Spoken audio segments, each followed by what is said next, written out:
A PennDOT employee made a startling discovery on the side of a local road. He was checking out a storm drain in Indiana County when he found a man's body. And as Ross Guidotti found out today, state police are calling the death suspicious. He joins us live with new details police just released. Ross. Yeah, the new details being the name of the individual found on the side of the road. He's identified as Deshaun Cornelius Green Brewster, 27 years old, out of Philadelphia. Now, it turns out this particular discovery is not the only body found along the side of the road in and around that area over the last few years.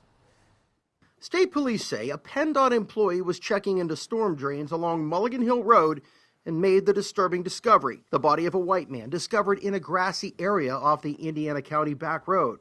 Who is it? How long was the body there? All unanswered questions. Investigators treating this death as suspicious. In addition to trying to figure out how the body ended up here, investigators are hoping someone may have seen something here along Mulligan Hill Road. One of the problems they have is this is a long road, it's in a remote area, and there aren't a lot of homes around. This isn't the first body found on the side of the road in that area. Once again, in that case, a PennDOT road crew discovered the remains of a badly decomposed body of a woman on Route 711 in the summer of 2017 in neighboring New Florence. An autopsy revealed the woman, later identified as 33-year-old Laura Hood, was the victim of a homicide. As for the most recent discovered body, investigators really aren't saying much, releasing a statement saying, in part, the identity of the victim will be released pending notification of the next of kin.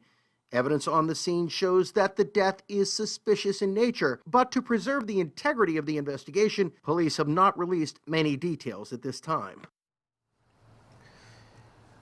All right, Miss Hood's murderer never found. According to state police, they're still on the run. Deshaun Cornelius Green Brewster, meanwhile, they're also looking into his particular situation, how he ended up there, cause of death yet to be determined. If you know anything about either one of these cases, of course, state police want to hear from you. Reporting live, Ross Guidotti, KDKA News.